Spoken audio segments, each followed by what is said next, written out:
Okay, well, I guess just we're rolling now, so. That's good. Here's a picture here. That's all See those the little. motorcycle, eh? That wasn't ours, so that was Leo's.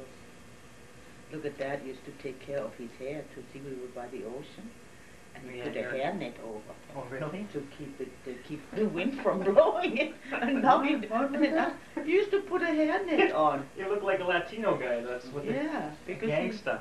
he had those nice wavy dark hair, and then you get it wet, eh? Come out and he put his hairnet on. Look at him, he's quite handsome. Look and see how brown he was there. Yeah. Is this the motorcycle you guys had? Yeah, that was our motorcycle. What kind of motorcycle was that? No, it wasn't. Leo had an AJS. I think we had a... Was it Panzer? No, Oh, that was second one. The first one is... The Panzer was with the side car. Yeah. This brand name I've never heard of. That one was LGS. So what year would this be? After the war, right? 47? Oh, yeah, that was a 48? Yeah. How did you We guys... didn't buy it brand new, we bought it second hand. How did you end up in England? Like... Well, you have to start How with did, that. well, you were in the army, right, with the English regiment? I come from Italy, I come to England. There was nowhere to go. Yeah. Because it's kind of funny, like, I mean, emigration, we think of emigration from Europe to North America. But you guys actually basically emigrated to England first, right? Well, he didn't immigrate. He He was in the British Army, the Polish Army under British command, so they were all free to go to England after the war. Because nobody wanted to go back to Poland because it was run by the communists. Right, that's right. And so he ended up in England with the idea of maybe going somewhere else later on.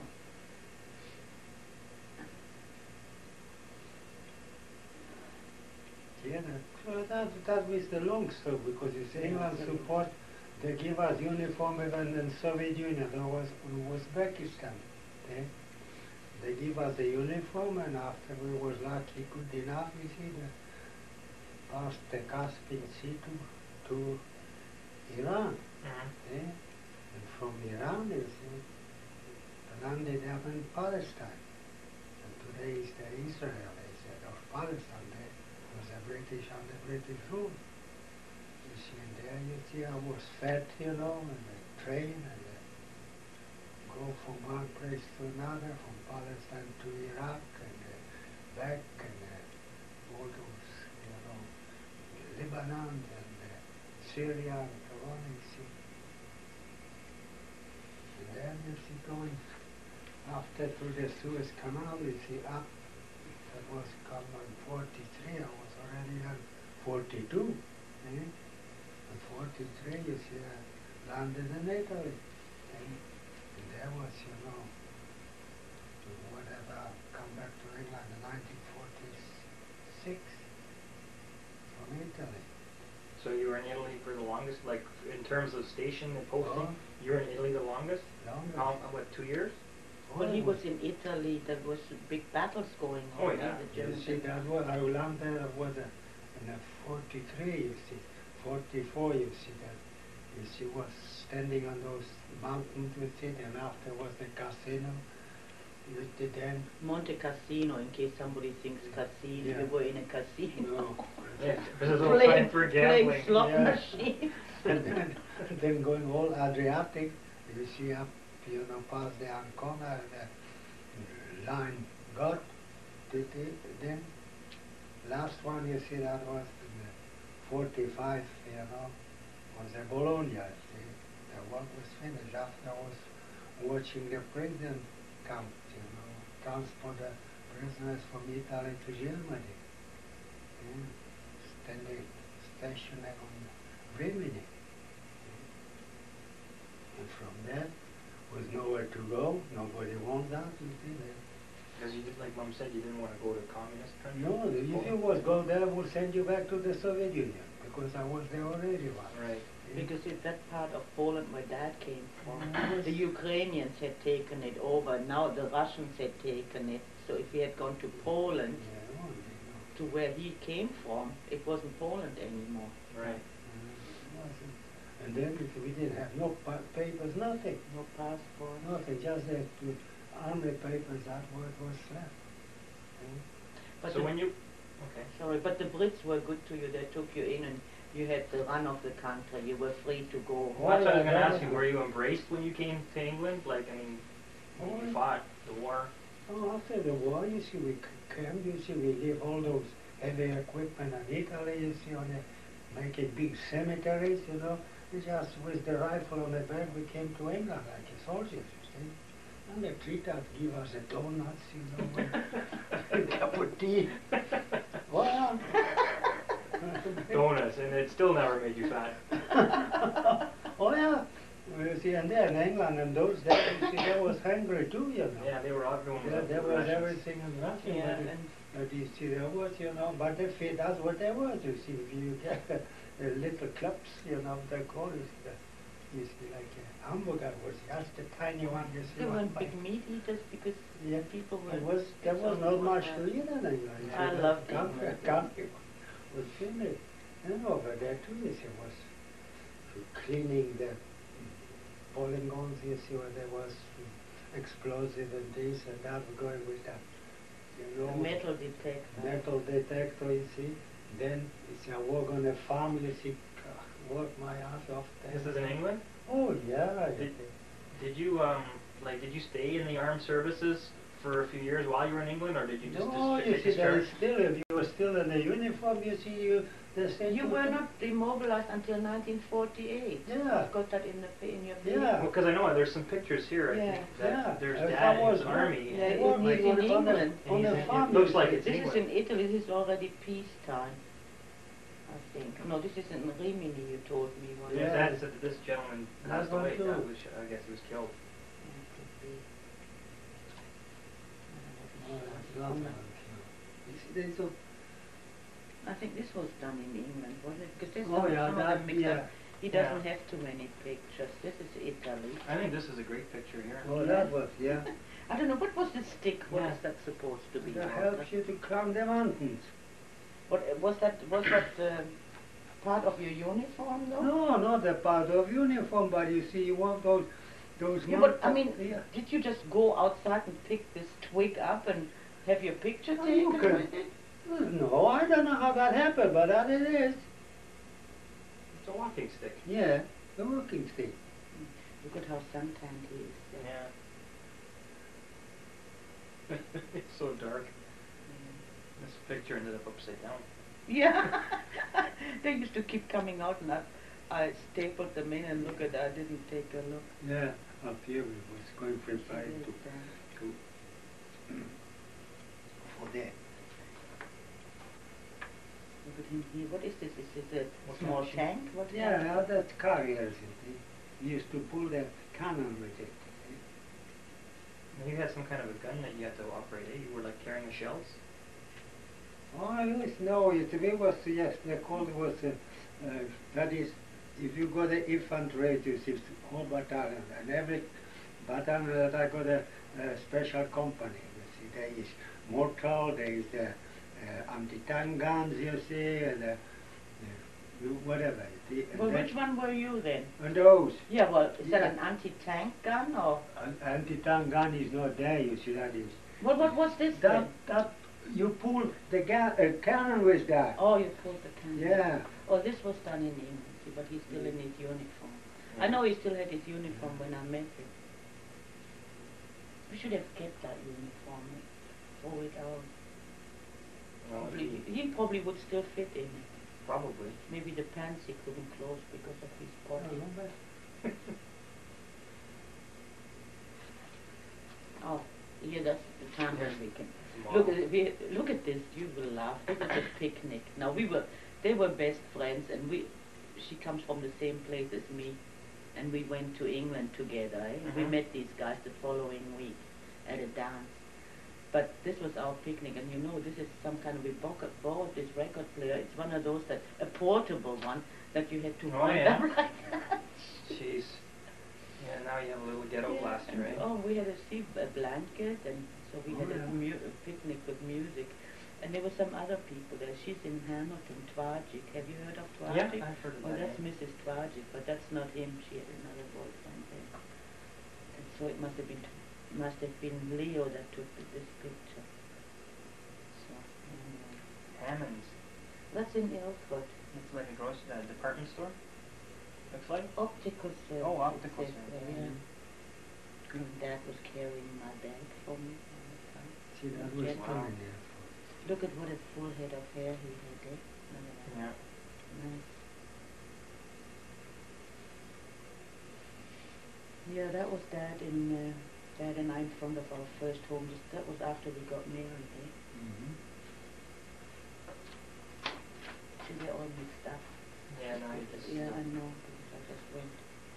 So we're getting all yellow. This is when we visited Germany. That's Edith. Oh yeah. Tante Edith. That's Tante Edith's first husband. No, second husband.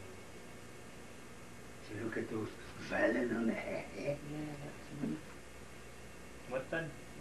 Waves. Oh, so was that like a curlers you had to put in your hair, or did you have No, some I curl in it? always had a perm, but I was pretty handy to make my own.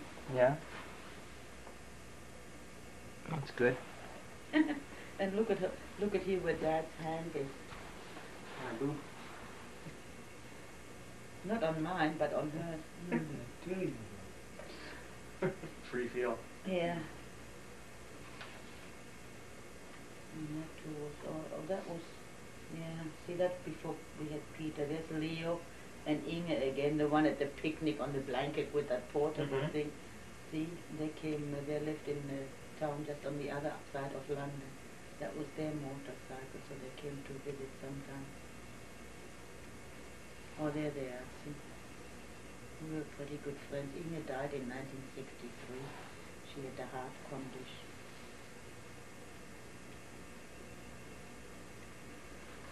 Oh well. Yeah, that's our motorcycle. Yeah.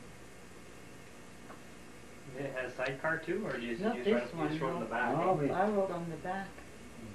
And then And after when I had Peter, well then I couldn't, we couldn't ride it anymore, so we sold it, I guess, eh? yeah. And we bought one with a sidecar.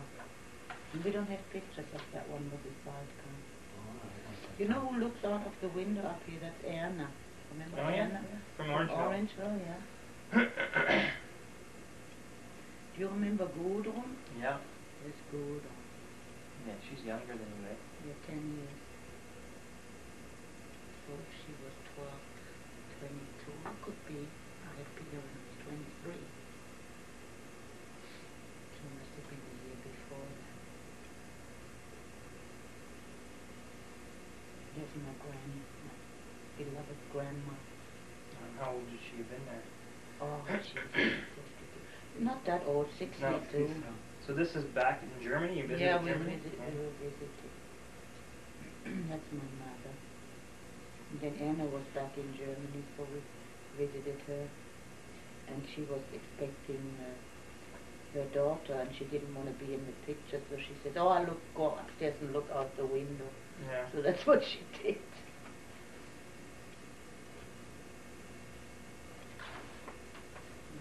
Some people always take pictures of people.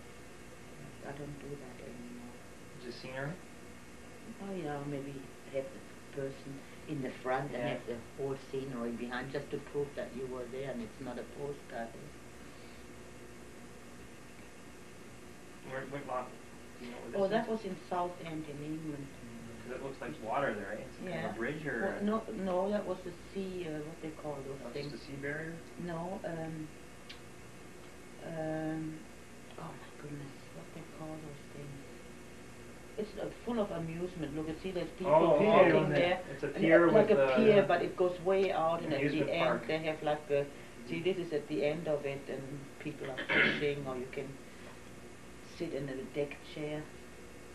Yeah, that's where we used to drive on weekends for with our motorcycles. See, that's it. And you can see the tide is out, so that's why you see these bare patches there. Mm, When the tide comes in, then it's right up the there. water would be right up to there. We used to go there a lot because it was only about 30 miles away from Yeah. where we lived there. Look, see what I mean? Yeah, well, you're not smiling there either. You're sort of, but Sort of, but I mean, look at, he's smiling there though. oh, trying. Yeah. Oh, look at our pussycat there. And Lorna saw these pictures, I think, or anyway, she says, oh, that looks just like Tilly. He's Tilly, yeah. And there she had 2 kittens. Is this the one that followed you around everywhere like that? No, no, Oh, no, that's Oh, white that one. was that was That's Pussy. That was Pussy. You know, somebody was talking on the, well, maybe I shouldn't waste your thing on the, what's my favorite? Rosie O'Donnell show, and she was saying that they had a cat, and the cat's name, she said, you never believe, my father called the cat Pussy, and he's so soft-spoken, goes, Pussy, Pussy, and she said, Rosie said, I've never heard of such a thing, but we had a cat that was named Pussy too. Never heard of other people that had a cat named Pussy, and I said, you stupid Rosie, we had a cat that was named Pussy. See there? I'm expecting Peter there, see how fat I am there, 2 kittens.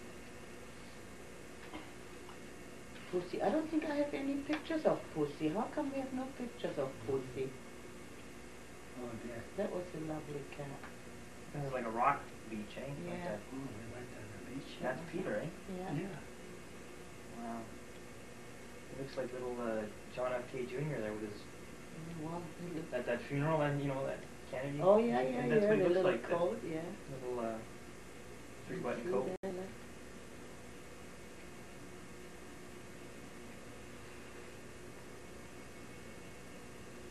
Yes, we went Peter was born in what year?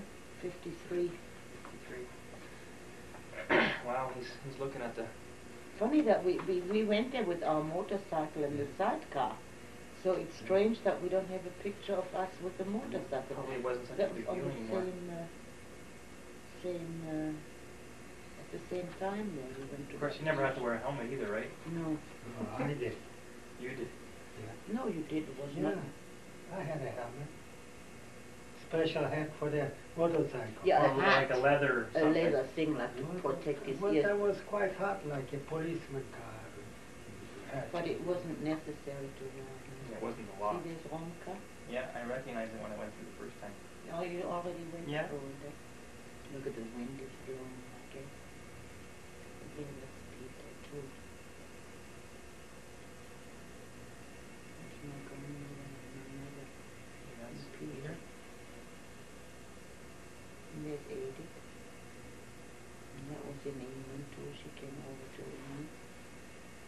And there's Dad. Look at he looks different there. Eh? Yeah, well, he's getting older. Yeah.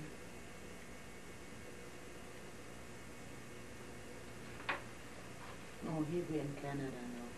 Yeah, you know, and it's funny, I flipped through this, I could tell right away it was bush. Yeah. There's a certain look to it, eh? The crew cut on Peter, jeez. Our first car, What kind of car was that? the Vauxhall. Oh, Yeah, Vanguard. Oh yeah, Vanguard, right. Yeah, that's where Dad went, look at 58. Dad went to try and make some money in the bush, and that was, where was that? Oh, somewhere past Saint Marie. Well, it was north of Wawa.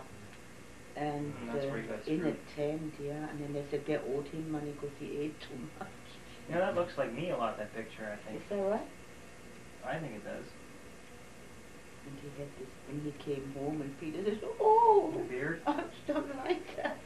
Yeah, that's what I'm saying, though, when I had my Yeah, beard, that's yeah. kind of like what it looked like. But Dad doesn't have much growth there. Look at, he only has a bit here. Probably more, you have more growth. He probably has it Oh, more yeah. like Peter doesn't have that much.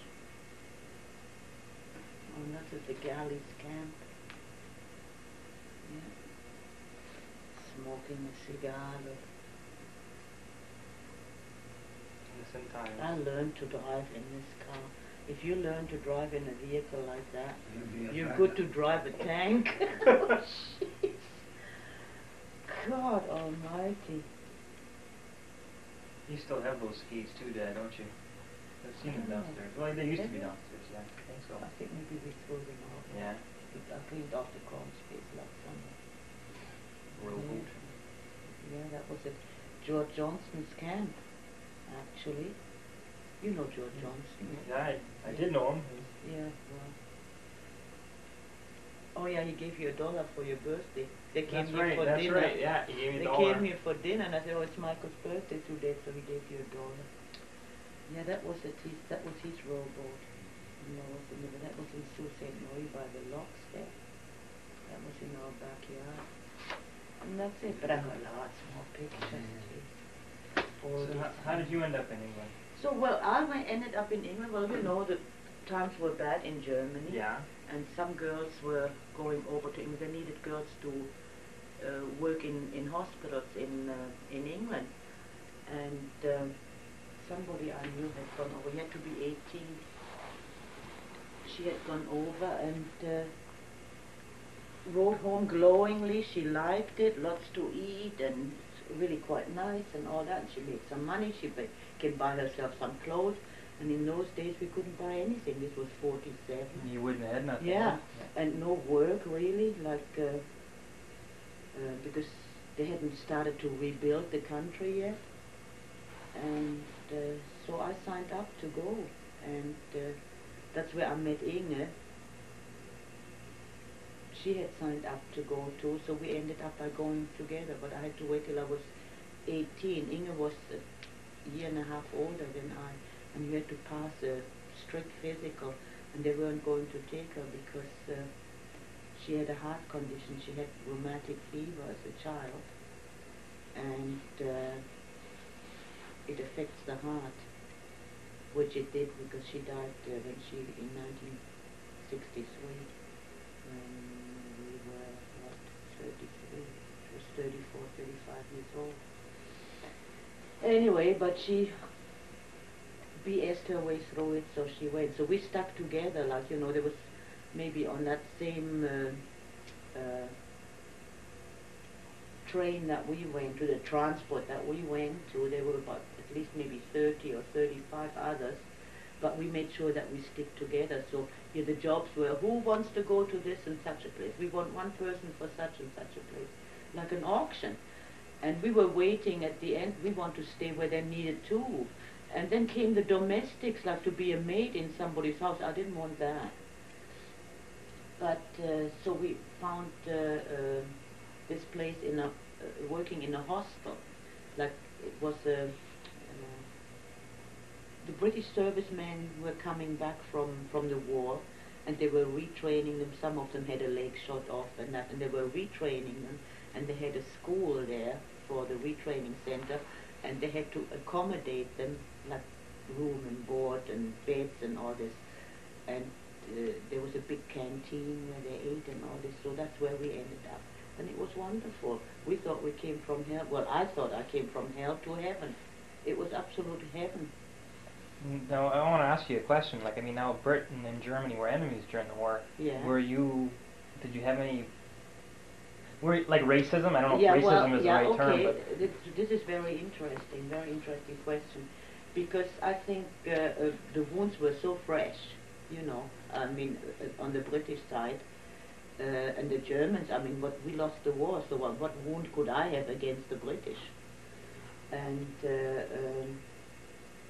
no, I mean, I didn't find it at all. The ones that thought that we shouldn't be there, they stayed away from us. And the ones that didn't mind us, they were friendly. Yeah. That's how I found it. I guess when you come right down to it, it was, you know, one man's, you know, wanted to dominate the world, and it had nothing to do with you or your girlfriends. But still, you know, after a war, I mean, well, anyway, we got married. I knew we met in March, and we got married the following year in April, and we moved away from Hertfordshire. We moved near London, Ilford, Essex, and I started to work in a factory. And Dad was working in the same factory, weren't you? Yeah. No, first you were working somewhere else. No, I was working. At Plessis? At Plessis. And you was working. No. Sure. You were first working on that other, that thing there near the station. And you Oh, that, some kind of welding shop there. Yeah, well, so you didn't, I started to work at Blesses right away. You came there later, well, but doesn't matter anyway. And, I mean, my name was a Polish name, I didn't even have said, and my English by then was pretty good. Now my English is worse than it was when I first came to England. But I could have said I was Polish, you know. And, but I didn't, I told them right away I was German. My husband was Polish, and that's the... And there was this one guy, I have to tell you this, though, because this is so touching that one guy, he was some kind of a, not a foreman, he was some kind of a supervisor on the line. Not the foreman, but he had, like a charge hand, that's what they call it. Lead hand, yeah. Okay. Yeah. So he'd be walking from one machine to another, and his name was Bert, and he was quite ugly, all scarred and funny looking, like, you know, oh, and then he'd be hovering over me. And I mean, don't forget, I was 19 at the time, and but he wasn't coming on to me like that, but he was just kept hovering more over me than over anybody else. And then he'd be missing a lot. And when I asked the others at a coffee break, a tea break, where's Bert today? Is he not here? I didn't really miss him a lot, and I thought, oh, please, he won't be breathing down my neck. Oh, Bert, he has, he had to go for blood transfusion. Bert is not very well sometimes, so he goes for blood transfusion. And it went on and on and on. And one day I'm listening, in those days we didn't have television, but there was a very popular radio program that was called the Wilfred Pickles Show. And it was a show where he goes from town to town and interviews people, and they'd be all applauding something. I don't know what I could compare it to now here. Something like a talk show, like an interview show with an audience. And here, so I'm listening to that, and it was very popular, that show. Everybody listened to that show, so I'm listening. And he's interviewing this guy, and it sounded like this Bert. And I said, can't be. Oh yeah, he lost his family. He came home from work, and he was just by his gate, and he was just to open his gate to go into the house. And the V1 or V2, whatever that was, it dropped right down on his house, killed his wife and 4 children inside, and he was blown to smithereens. And he's had, I don't know how many operations and how many, and he goes regularly for operations, and it was very hard and all this, like to lose everything like that. And I thought, what? So I went back to work next day, and I said to the people, I said, did you hear Wilfred Pickles last night? Well, everybody listened to Wilfred Pickles. Oh yeah, they heard it. I said, was that our Bert that was on? Oh yeah, that was. I said, I don't believe it. Nobody ever mentioned it to me. And then it dawned on me, this is why he hovered over me. He showed the others, like they were maybe, we were in a shop on coil winding machines, like that maybe there were 30 or 40 different people there. If he can be nice to me, then there's nothing, the others couldn't be nice to me too. And I made lots of friends there, not because of, maybe because of Bert, I don't know. But he was so generous in that respect. You would think that he would say, a German? They'd never seen a German before. This was too soon after the war, you know. Like they hadn't seen any black people before until they started marching in from all over the place. Like, you know, so I mean, a German to them was just such a novelty too. And in the wounds of the war, and somebody had lost somebody that they knew. Other than Bert, I mean, he had lost his whole family, and here he was hovering over me, and I felt annoyed. Oh, geez, thank God he's not here today. You know, so that was, I'll never forget that. I mean, I can still see him, and now that was why he was so scarred and not very nice looking, because he had so many skin grafts and God knows what. He probably took lots of damage to his face. Yeah, he was blown to smithereens. So that was a lesson I shall never forget. I'll take that with me to my grave, like a lesson in compassion. Is that the right word? No, a lesson in tolerance. Tolerance, yeah, that's a good word for it. So, really something. Oh no, then we made And I learned, I mean, my English was pretty good and my spelling was good. I learned, you know, I learned some English in school and I picked it up pretty fast when I got to England. When you're young, it's not so difficult. So work was plentiful. So I went from the factory, I sought to see if I could work in an office because it was a big place. I employed about 8,000 people, you know. And so that's what I did. I went there and I was a typist for the shop manager in the machine shop and the shop manager in this shop, and you know they all had their own little typist there.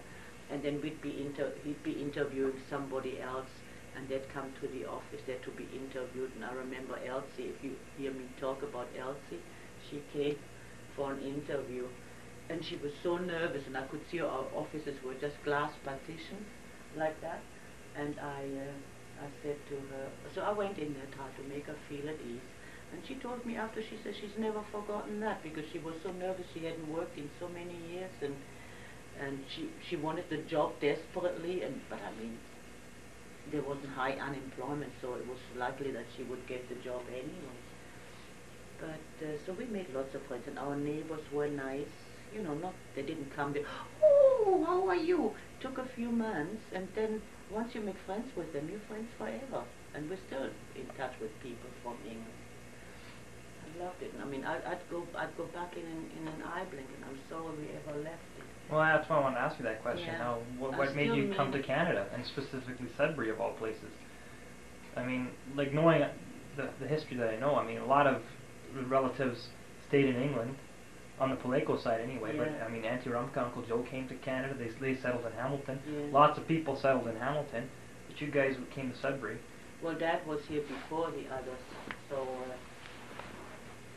there was nothing for him in Hamilton, I guess, and I had looked up on the map before. You know, in those days, I mean, women didn't count. They should have let me come first.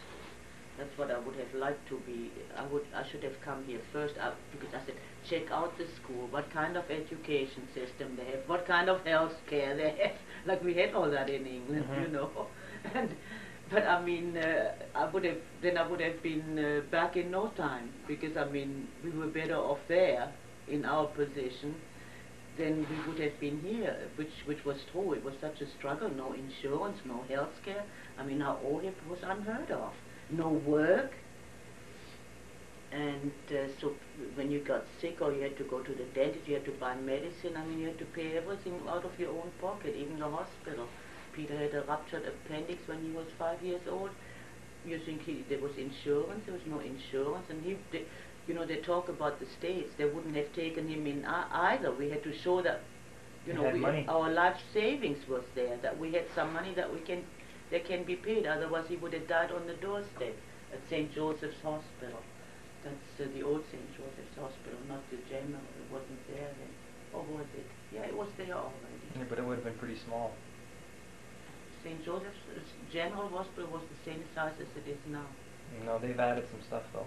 On No, that side. they should put a big one. Yeah? Oh, yeah. The St. Joseph's Hospital was the one downtown, you know, by that, what is it now? It's some kind of drop-in center or something. It's, you know, by the parking lot by Christ the King Church, across the road from there. That was the cheapest one anyway. So Canadian. you ended up taking the ship, and Dad flew to Canada, Yeah. right? Well, I had a few belongings. Yeah. Oh, no, I'm going to get into that. I don't think Dad likes it. Dad will like it because I brought it up so many times. I'll never forget that one either. I arrived in Sudbury, and there was nobody there to meet me. Yes, me and little Peter, 30 below zero on the 14th of No, February. but I was staying for so long, you see, and they told me, there'll be another hour delay, and they didn't come. You see, then I go back home, you see. And then they came, he says, I knew it, you see, but how long would I stay? I was staying there for a long time, even that change hours, what was that? You see, they go by the train, they never come in time in the week. So we got off on the wrong foot, really, right from the start. There I was in the Sudbury, in the station. You had nowhere to go. You didn't know where to go. No, I mean, telephone, he didn't have a telephone number or anything like that. So I mean, I did have his, the last letter I had, which I, you know, anyway, he hadn't found anywhere to live yet. And, but then at the last moment, well, he had found somewhere, like 2 rooms, and then when I get there, I can look for something. Okay, at least we have somewhere to put our suitcases. So here I'm at this, our train arrived, it was still dark outside, it must have been after 7:30. And there was a restaurant in the station. And here's my trunk. I have a trunk and cases and boxes, like, you know, I bought curtains and dishes and stupid stuff like that. And being used to European train travel, you wouldn't know the difference, but in Europe, I mean, trains, they take you from A to B, from B to C every hour or so. So I just asked, when is the next train out of here? I thought, I'm going to get back. But I mean, when is the next ship? You have to cross the Atlantic. They said, well, there's no train. There was only 2 trains a day, you know. One in the morning, one at night, coming in and going out. So anyway, so we went to the restaurant. I remember I ordered Peter some toast, and they had this horrible salt butter on the toast. It was awful. I didn't like it, and Peter didn't like it. I thought, Mommy, this is so salty. It was freezing because we didn't have Canadian winter clothes. I had one of my fur coats, but what? I was just going to ask you, when you were in England, what did you think you were getting into going to Canada? Like, what were your hopes to come I there? don't know. It's being adventurous too, like something, you know, because. And then Dad was already gone for 6 months, and well, if it doesn't work out, if it come back here, that's why I didn't want to get rid of everything. But the British too, if they let somebody out, there was another easy to come back, you must apply again. Yeah, after we were all out. You see. But And I was still there. But I was stubborn enough and we made it, like rest of us. See? Yeah, that's true. It's never been the same. Oh, never. From the time I arrived at the station, standing there. And finally, I think it was about 11:30 in the morning. Peter, I remember him. I remember that so clearly. He had a pair of, I did buy him a pair of long pants, because in England you wear knee socks and short pants, even in the winter time. And maybe a little double-breasted coat like you saw in the pictures there. But I bought him a pair of long pants, but those were gabardine, no long johns, never heard of it. And it was so freezing outside. I had to go from the station to go outside to the restaurant. Oh, Jesus!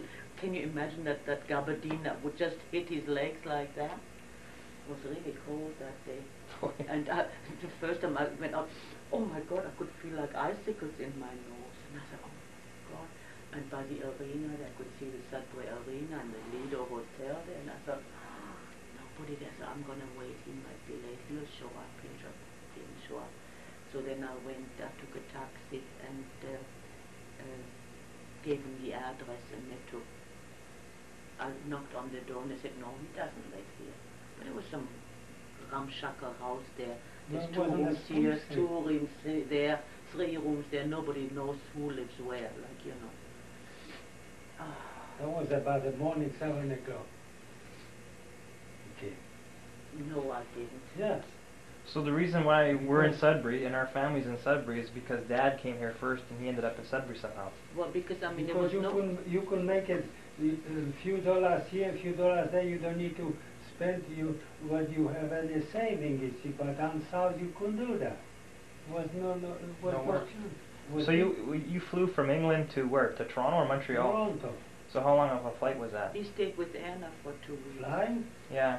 Oh, no, he was flying for at least for a long time, because that old-fashioned plane, you know, he only fly about 10,000 feet up, you see. So what, 12 hours, you think, by flight?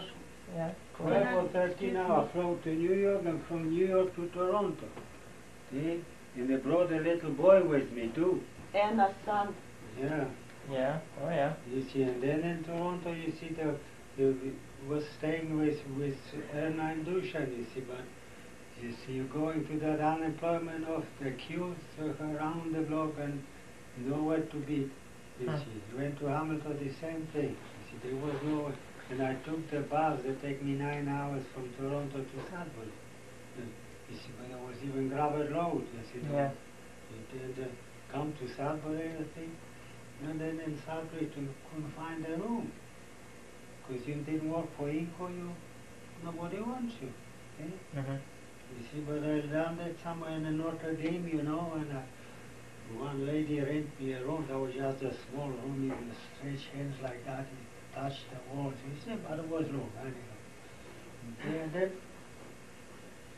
you see, I have nothing to do. You see, I was working, you know, in a pool room.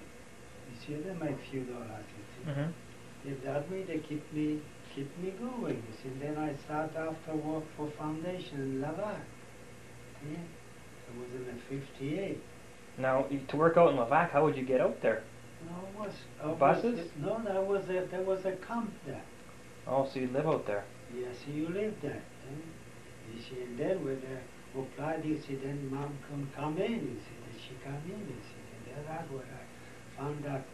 You see, apartment. You see, but you see, I was all alone. You see, they're supposed to come. You see, they're supposed to be first 12 o'clock. You see, then no, they'll be 1 hour later, 1 o'clock. No, then I sit, and then you see, they'll be late. They don't know when they're going to come the train. Eh? No, then you sit and sit, you see, then I went back home. You walk, you see, because that would, they come, you see, in the morning. You see, how would you see, it just was hopeless, because the train never come in town in the winter. It's hard to believe, eh? Like now everything seems to be so... Oh, yeah, now everything is organized, but before, no. Well, even so, they don't come on time. No, they don't come And even in now. the winter time, there's so much snow on the way. I Yes, came all they the way don't from come. New Brunswick, St. John, New Brunswick by train to Montreal, from Montreal to Sudbury. So That was would've- quite a trip. Yeah, I can imagine. You see, you just cannot, you see, because it's not in Europe. It'll be 10 o'clock, east 10 o'clock, you see, that's in Europe, but not in Canada. Yeah. Well, there's way more snow here too. But on the way there was lots of snow. They had the cow catchers came and smoked in the thing. And if you want, it doesn't matter to me. Go ahead. Like, I don't care. Come on. That was such a downer though, to come there with you and you. And I said, oh, you're going to see your daddy. You know, and I try to keep it all alive, like, 6 months to a little kid is a long time, eh? He Yeah. could care less whether we went to Canada or not then. And then I was still, after that I was going to Lavac and coming back the weekend, you see.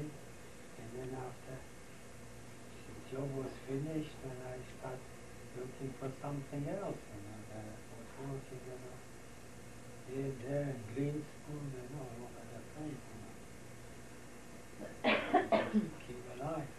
That was a hard anyhow, but Well, it wasn't like everybody else. For everybody else, it didn't seem to be as hard as for us. And I kind of really felt resentful. I wasn't working in England. We would have been married quite a while, didn't have any kids on purpose. We went out every Saturday, spent some money, like saw the shows in London, stuff that I loved to do. And when I had Peter, I knew I could stay home to take care of him, never mind your babysitters and stuff. And here I come to Canada, to a complete strange place, and I have to leave him behind and go to work. And he used to say, Mommy, when...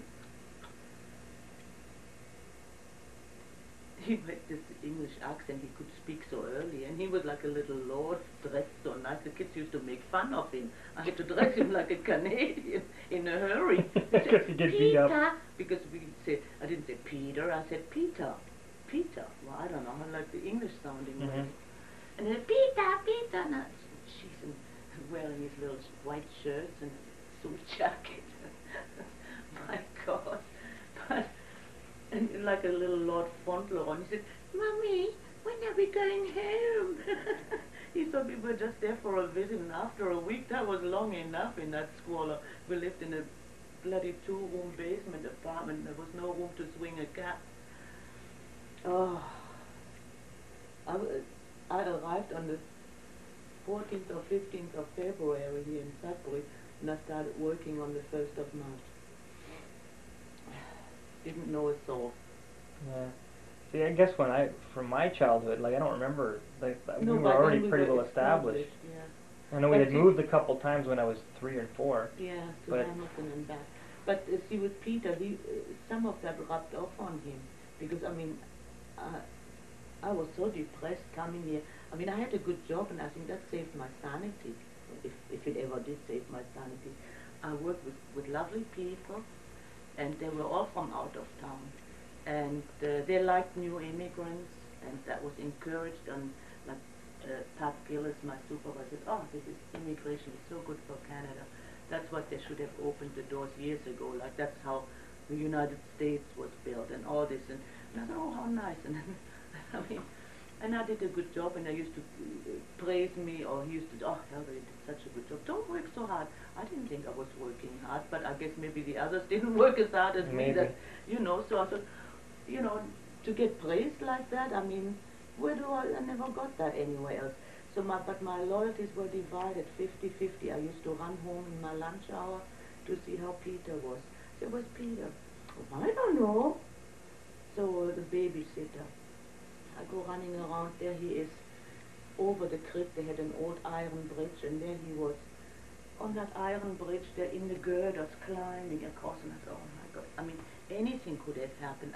I think I'd have jumped in the lake, because, I mean, how could you live with yourself? Mhm. But, I mean, I had to. I didn't do it to be greedy and make extra money. That's why I always said I saved enough money just to get back to England. And I think I threw all my letters out, like how to get back to England. And Elsie and Olive said too, they would sponsor us to come back because we never took citizenship.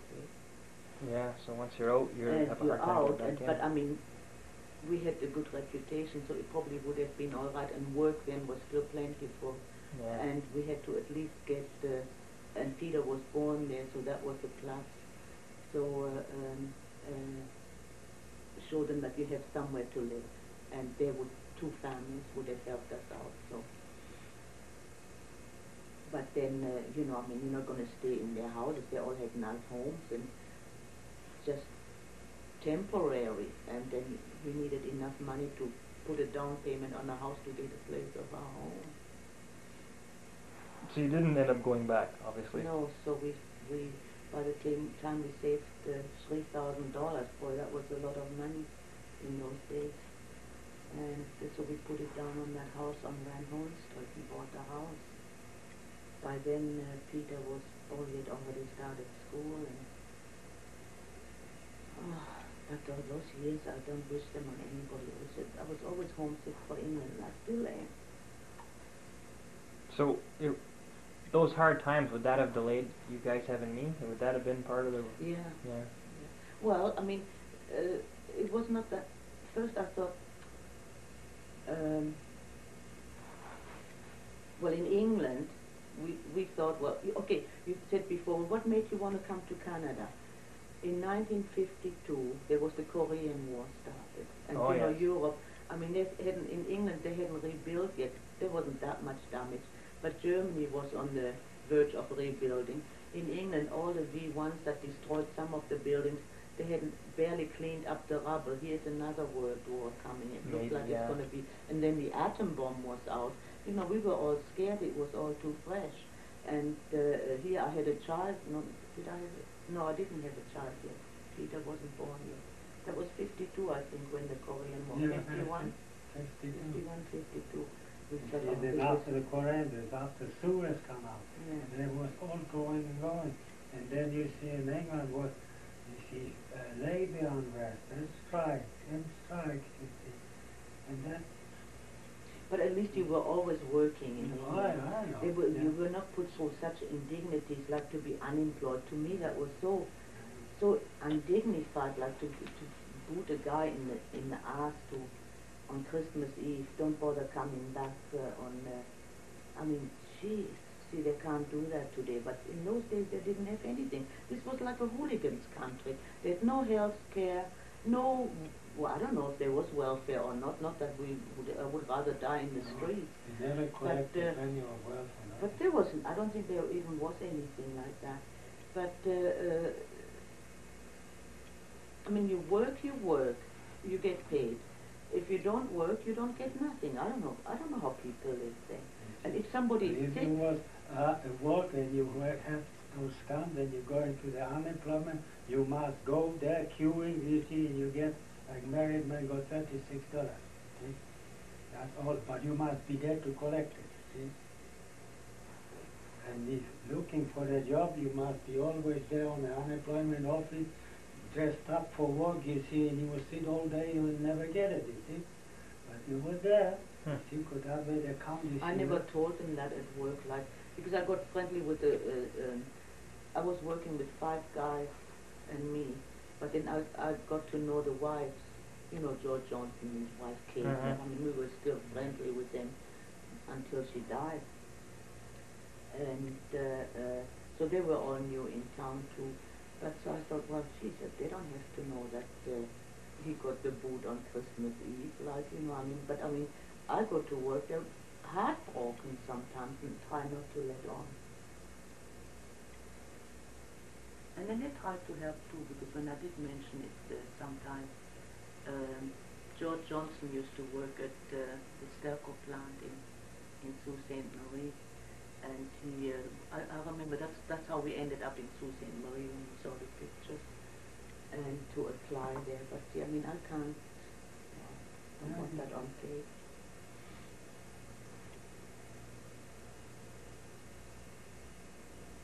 Well, that's okay.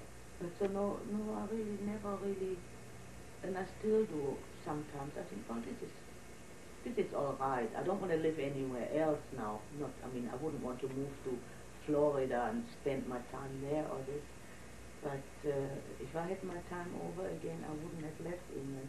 Even though we might be better off here now, but not then to go through that again. You know.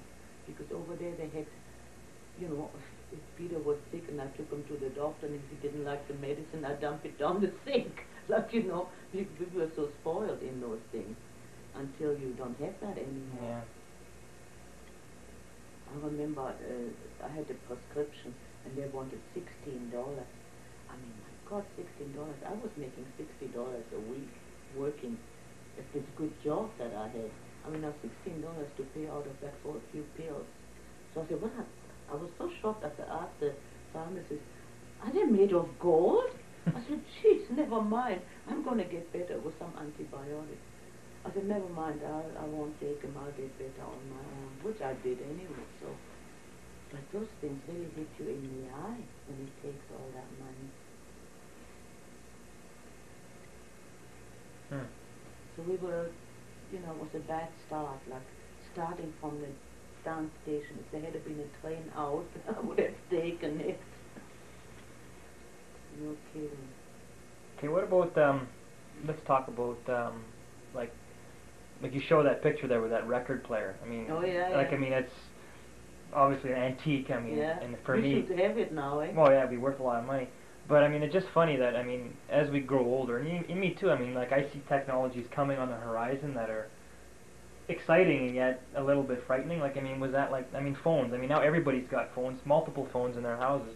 But I mean, back in the early days, maybe a friend had a phone or something. Well, telephones were in, but I mean, the ordinary households didn't have a telephone. Gee,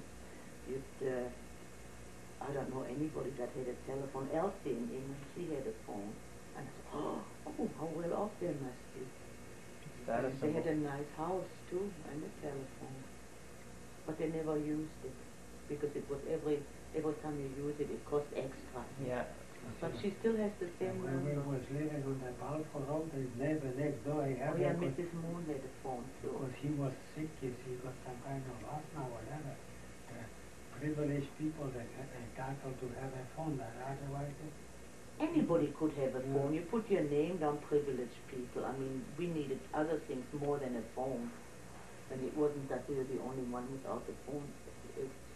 Very few households had a telephone. And it wasn't geared for telephone. But you were talking about before too, like radios. Everybody had a radio. That was like our Well, TV radio today, we right? had, yeah. You probably had more than a radio. You probably had 2 radios or something, right? Maybe, no? Let me see. We had a TV quite early. Would you gather around like and listen to the radio? Like that was the entertainment, or a way to The spend. radio was always on. They had a lot of like serials, you know, like the soap operas here Yeah. now on television. They had those kind of things on radio, and in the afternoon I used to enjoy that, do my knitting, and there was one.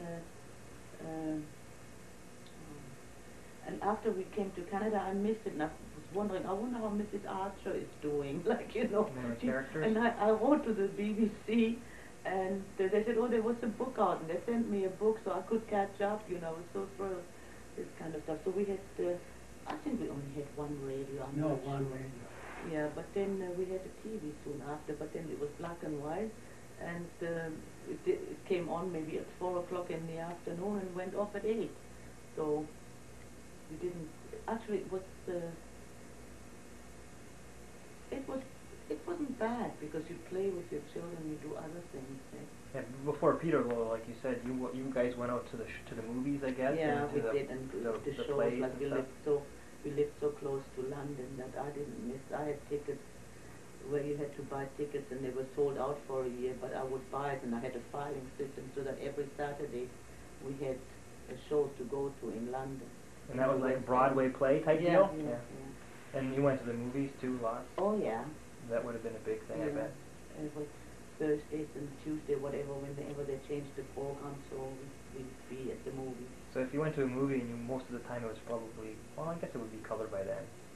Oh yeah, what Yeah, color? sometimes Yeah, it's- because you were the yeah. 50s, 40s. Yeah, There was color then. 50s, yeah. I'm thinking like the one, Wizard of Oz was, I know it, I didn't see the Wizard. no, of that was Oz. before, like, I mean, that was Probably, yeah. a lot earlier. But, Even because I'm Gone just with thinking the for Wind. color reference. So all the Rock Hudson films, because he was my heartthrob. I thought Ollie was gay. What a letdown. Yeah, Rock Hudson. Oh, Rock Hudson and Doris Day, well, they were all in color. Please Don't Eat the Davis. Little stupid movies, but we thought they were great. Dad used to like Abbott and Costello, and I think it was idiots.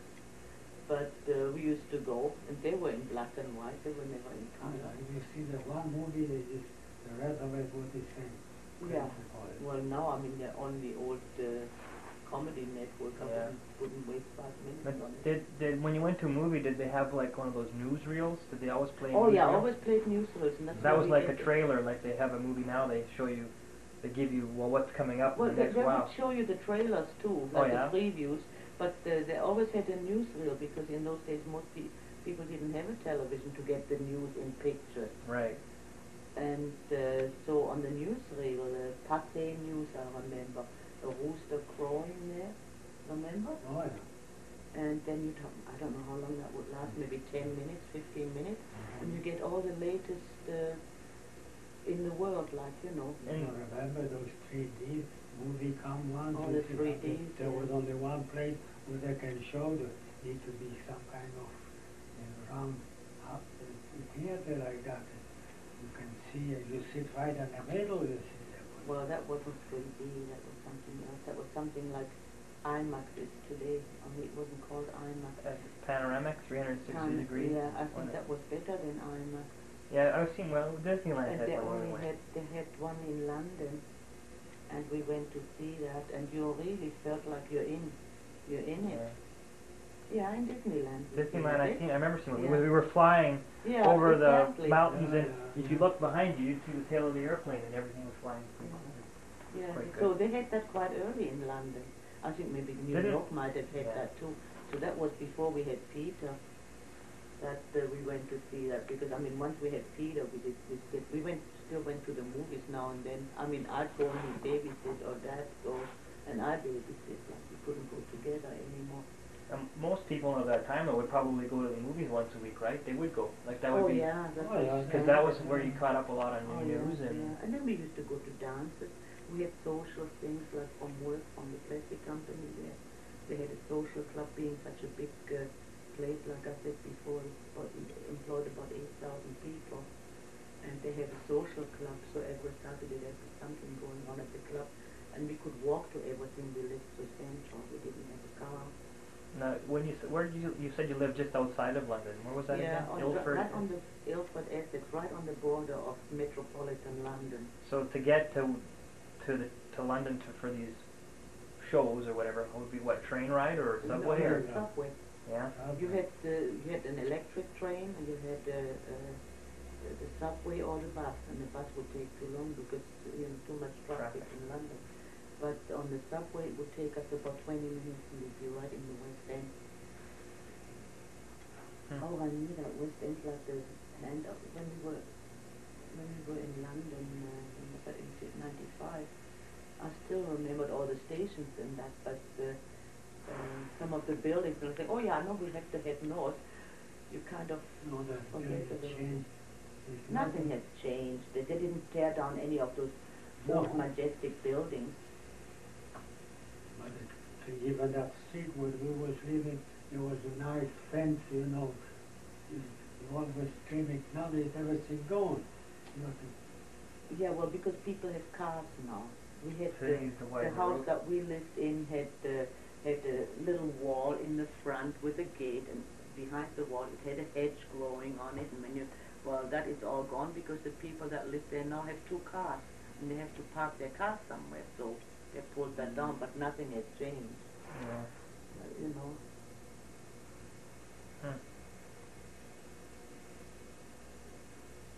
But that was nice going to Ilford though.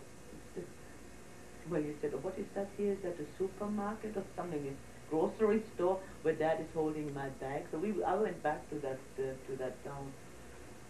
It's nice. I said, oh, I used to go shopping there. Oh, I used to do this there. Oh, I used to do that there. And we didn't really live there that long. It seemed that long. Yeah, it was only like what, 3 years? No, it more was than that. longer than that. We lived You came to Canada what in year? 1950. We lived in Ilford from 1950 till 58 from So you came to Canada approximately 57, 58. Dad came in 57, I came in 58. So you were basically about 10 years in England then, because you probably were there 47, you said? 48? I came in Yeah, you had to be 19, you said, or 18. 18, I You was come 19. 49, I think. Must have been 49. I was 18 in October 48. I came in 48, as soon as I was 18.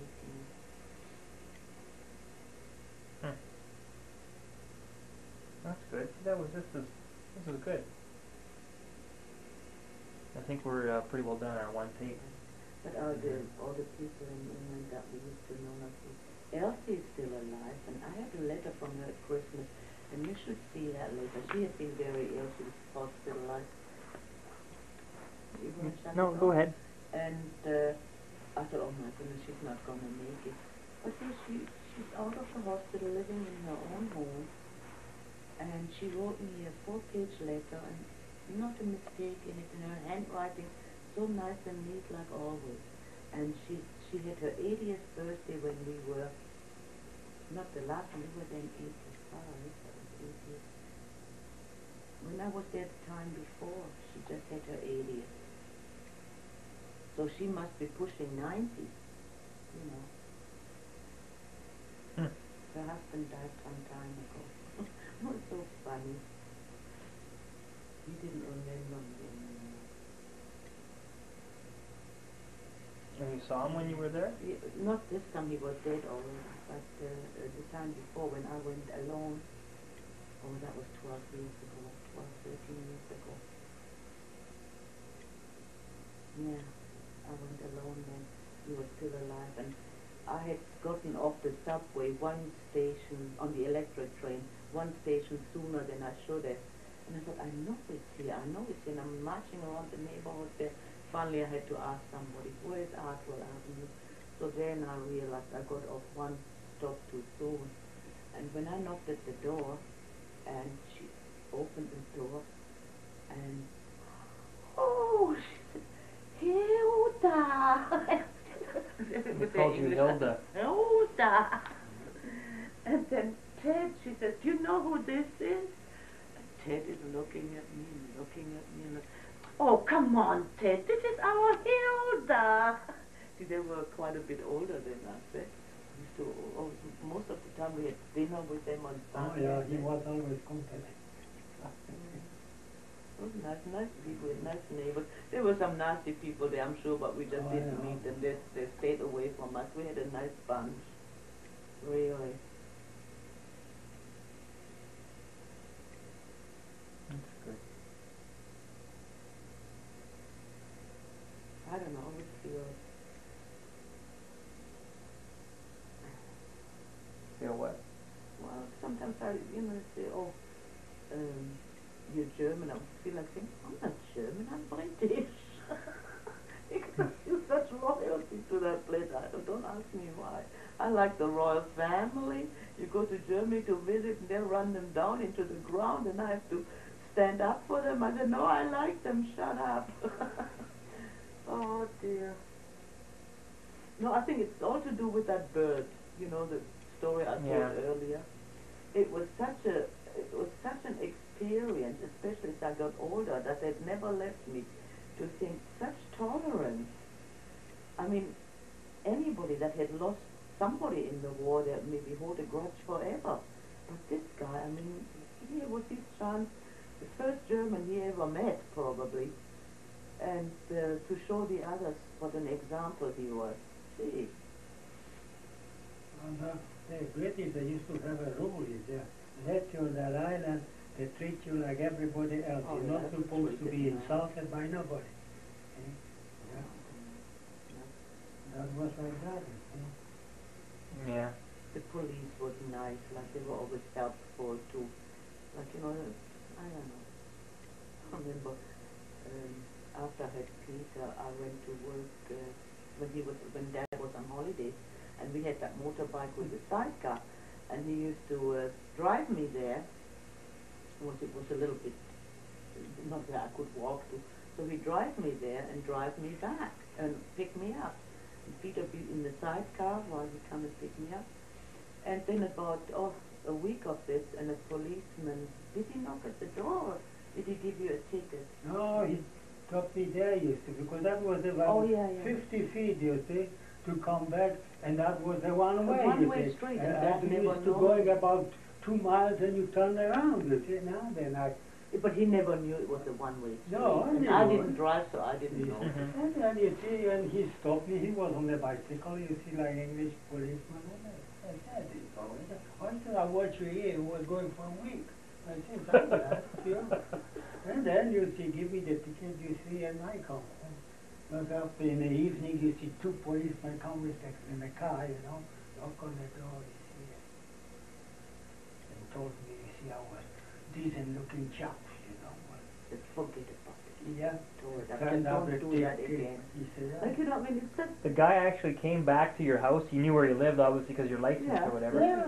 So he came back hours later and tore up the No, ticket. in the evening, 2 policemen and told me, don't tell nothing to nobody. you look like a decent He chap. says, you look decent chap. Because if I was a crook, you would never catch me on a But bicycle, didn't in a I- motorcycle. No, listen, didn't I had something to say, but I don't remember now. Something I said, oh my God, now that means we get a ticket like we've never had anything like that. Yeah, what was going If- to What happen? if we're going to we want to apply for citizenship? Will that be a mark against us? But I don't remember.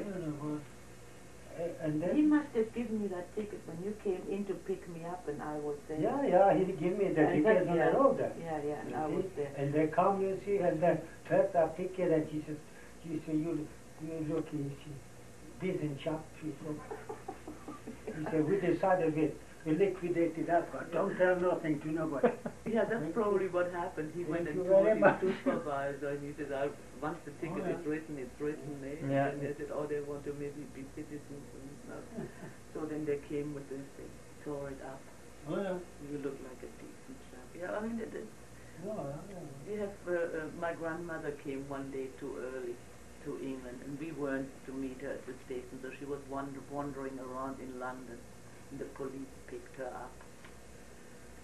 And I blame Edith for that. She sent her on the train one day early. We had it all pre-arranged that, to come on.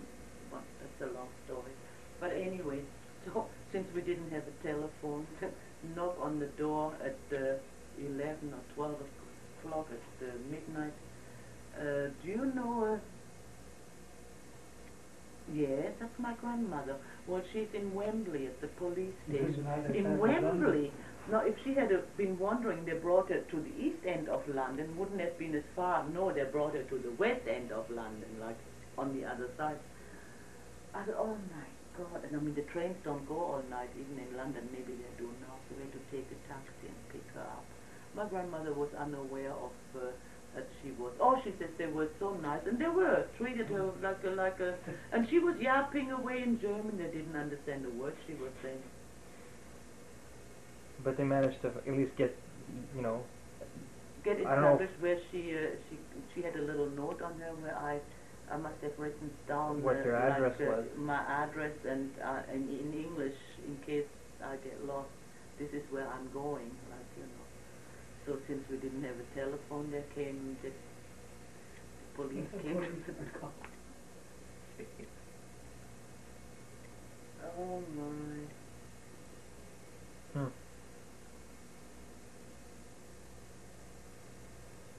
No, on the whole, I mean, being foreigners there, it's I didn't feel any pain there at all. I felt good there. And I mean,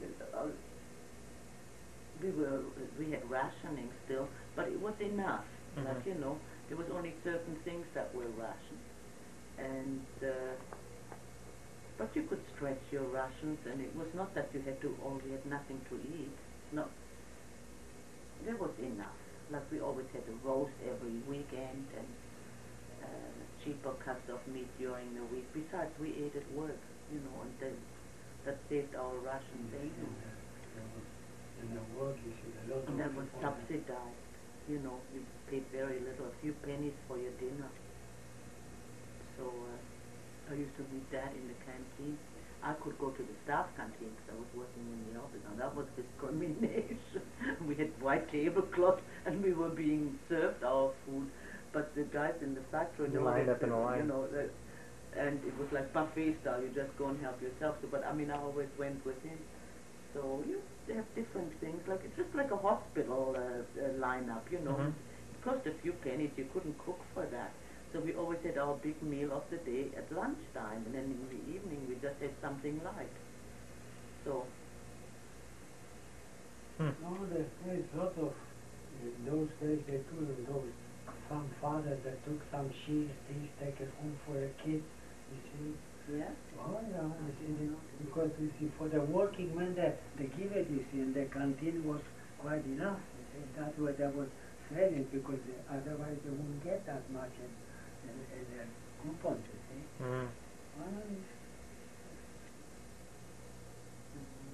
But that was... The only thing I remember that was, it depends on this week that you'd get 3 eggs per person. And next week was only 1 egg per person. Now that wasn't very much. And when I was expecting Peter, I got an extra Russian book. So, and I couldn't eat. I was sick. Now it wasn't morning sickness. I was really sick. Like I could eat a lettuce leaf and maybe a soft-boiled egg that I could keep down. And here I only had 1 egg, 2 eggs a week. So Dad gave me these. That was free. That was a bit hard, like, because I mean I didn't fancy anything to eat. But I mean 3 eggs if you wanted to bake a cake, eh? Yeah, most that would take. Yeah. That would be it. Yeah. 2 eggs. But then it 3 didn't last too long. Then they called off the rations, and then everything was free. But then the prices went up sky high. Before that, the butter was Russian. It was £0.5 per person per week. I mean, if you had 6 persons in the family, who eats 3 pounds of butter a week anyway? And for us, it was 1 pound of butter. I don't think we ever used it really. No. Especially Or since we ate it candies. with. Or candies, you had £1 a month each per person. Sugar wasn't Russian. You could make your own if you weren't candies that badly. Cocoa and flour and all that kind of stuff was not Russian. It was just meat, eggs, butter. Milk we got free, like for children and for expecting mothers. They leave it on your doorstep so they make sure there's such healthy babies there. It was bottle half cream. Yeah, that was the Jersey milk. You know, so we were really spoiled already. Like, and then when I came here, I was cold, no winter clothes. I had to pay for the hospital for Peter's appendix.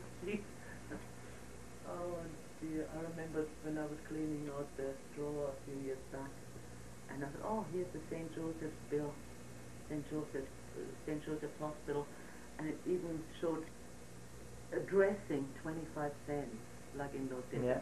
The hospital stay was something like $16 a day, which is compared to today, I don't know what it is, 300 a day. Yeah, something like So that. the hospital was 16. The use of the operating rooms, blah blah.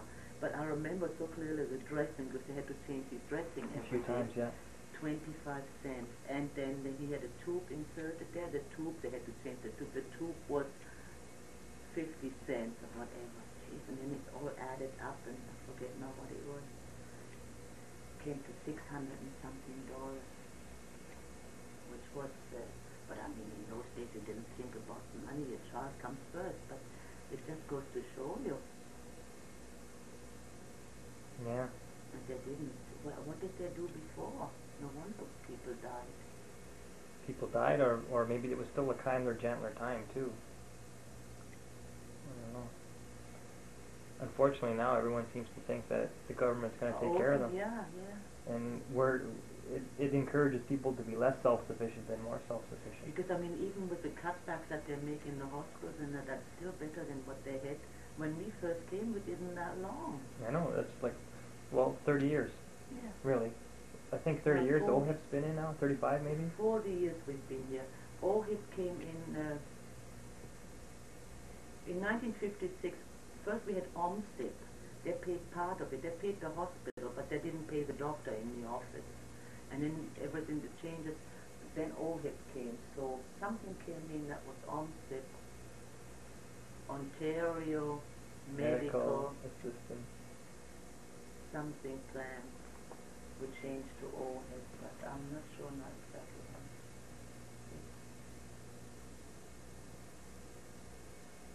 Maybe that came in a little bit earlier. If OHIP came in at 56, if you're sure, then OMSIP came in at 54. No, I don't know when it came in. It wasn't too long that we had to pay, and then things changed. We had at least OMSIP, that when you ended up in the hospital, at least that was paid. No, just think of it this way though, the States still don't even have that. No. The U.S. doesn't have a, No. not everybody's covered. Some people are covered through their plan, their work plan. Private plan, And yeah. some people who are really poor are covered by, you know, Welfare. welfare plan, but there's a lot of people who aren't covered.